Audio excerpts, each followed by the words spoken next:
Hi, welcome back to the garden. Today is Saturday, May 7th, and you know what that means. Every Saturday we do a quick review of this garden, then we go to you and see what's going on in your garden. Now, if you're new to my channel, you're in for a real treat. We dedicate Saturdays to celebrating what's going on in your garden. This is where we gain some inspiration. This is where we gain a lot of motivation. And once in a while, when we implement, we get a little perspiration. So come on, let's take a look. The beets that we overwintered are going to seed just like we wanted them to. And it's a good thing. I got another row of beets in. Wait, I got 2 more rows of beets in. And another row of carrots.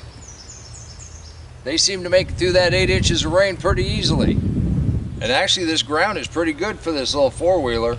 While I go ahead and hobble on into the garden, let's go ahead and celebrate a few of our friends and neighbors, see what they've done in their garden. Kay is a new member from Oahu, Hawaii. She sent me a very nice letter. She was a deep mulch skeptic. Oahu has a program where they give away free mulch, so she went and got some, added some kitchen scraps, piled it up on an area in her garden where she said the soil was sterile. She went ahead and planted some sweet potatoes, but when she went to check them, she only found 1 small sweet potato. She kept with it, no fertilizer, no tilling, she just kept adding mulch. Some little time later, she went ahead and tried to harvest again, and lo and behold, there was a potato. And that got her spirits up. And then there was a bigger potato. And then she got the excitement that I feel anytime I'm digging potatoes. It's that treasure hunt. She's no longer a deep mulch skeptic and wanted everybody to know you can do this too. Thank you and welcome to this community. We hope to see a whole bunch more from your deep mulch garden. Dan from 4 Oaks Family Homestead wanted everybody to see the progress he's had this spring. They had a little project this year, a cattle panel hoop house for under $500. I'll link that video in the description box below. Awesome idea, Dan. Thanks for sharing. Walter planted out his deep mulch garden this week.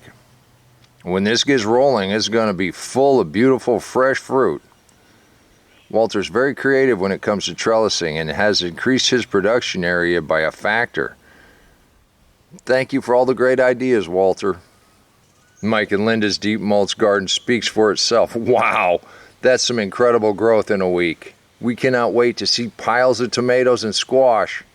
Weren't those terrific? Please leave a comment down below and let everybody know how much you appreciate them sharing what's going on in their gardens. I know I didn't get very far. I'm going to go ahead and continue to hobble on that way. Let's go ahead and celebrate a few more. Valerie's beckoning, welcome to Texas, where spring is in full swing. Q-tips are also a great way to increase your squash harvest. Good idea, Valerie. Doesn't hurt to have some well-placed trellises around your containers. Also helps increase your production area. And of course, the more containers you have, the more food you can grow and share with your family and friends.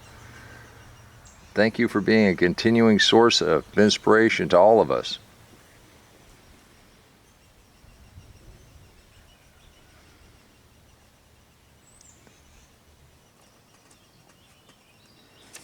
Nora's green thumb is starting to bloom.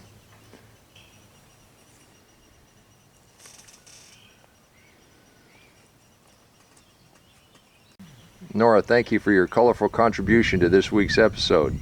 We always look forward to seeing what you have new in your flower beds.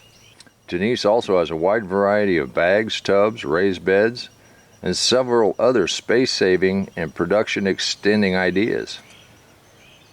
Denise, you have so much going on in such a relatively limited area, and as things start to really take off, you'll be loaded with an abundance of great-tasting food.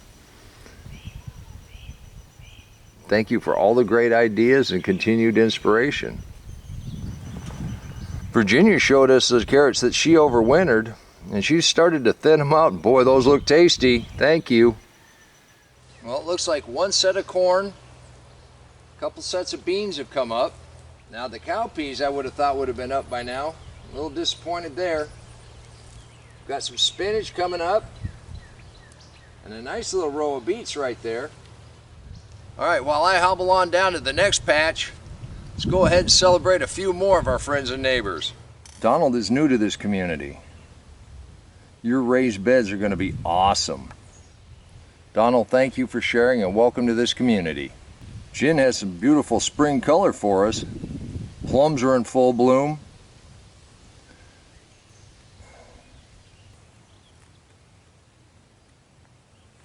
Jen also used leaves to protect the cucumbers, beans, and squash from the last couple cold nights of spring. Thank you, Jen. This is awesome. Larry's North Carolina garden shows us all the potential of our spring labors. As his fruit sets, we can all be assured that our patience will also be rewarded. This is impressive. Thank you, Larry, for the inspiration.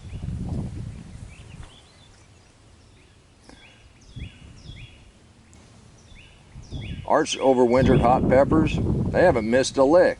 I don't know how you're going to get that banana outside. Art, your roses seem to have liked that wheelbarrow plus full of rain we got last week. Looking good. Thank you, Art. Wow, our friends and neighbors are absolutely spectacular. Please hit the like button. That allows me to go ahead and continue to make episodes just like this. We definitely have flowers started on the potatoes. And our snapdragons are blooming. Our marigolds are blooming. Now when you're doing this, all you need to do is pull a string down low. That'll pull them right up against the trellis. They're going to grab and climb. All these guys needed was a couple warm evenings and a little extra rain. While I hobble over to the tomatoes, let's celebrate a few more of our friends and neighbors. Now you didn't think I'd forget about the lotuses, did you? Walter has leaves. Valerie has leaves. Art has leaves. I have leaves. We all have mosquitoes. Scott has frogs laying eggs, and that's taking care of his mosquitoes. He also has other nocturnal visitors. I'm really looking forward to seeing blooms in everybody's containers.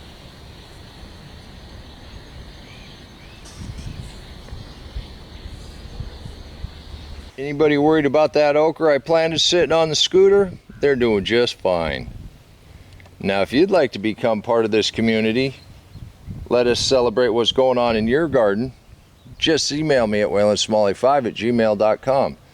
The address is in the description box below. I guarantee you all other gardeners would love to see what you're doing at your house. And I personally invite you to join in. Now, aren't those spectacular? After looking at that, I certainly do feel behind. But what can you do with a bum leg? Well, you can finish companion planting your tomatoes. That's what you can do. If you remember, when I put these in the other day, I told you I was gonna companion plant with some beets. And since I'm full on roost stout, I can do this sitting on my chair. So all we're gonna do is scatter them on the ground, put a little mulch over them, and see what we get. As long as you got good soil contact, you're gonna be good to go. You should be just fine. When the trouble started a couple years ago, I started this off with, come garden with me. I thought it'd be a way we could all get outside, get a little exercise, get a little sun.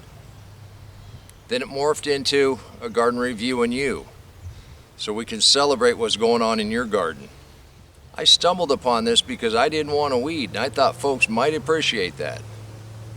I didn't know that there were going to be people that have never gardened before or were new gardeners that were going to try something out for the first time and then fall in love with gardening. And I could say it was me, but it's not. It's you. It's the ideas you bring, showing that it can be done. I invite you to participate on Saturdays. If we just change one person's life, we've done a good thing. And until next time, remember, take care of yourself, take care of your family, and God bless you. Come on, let's plant. Let's go plant garden.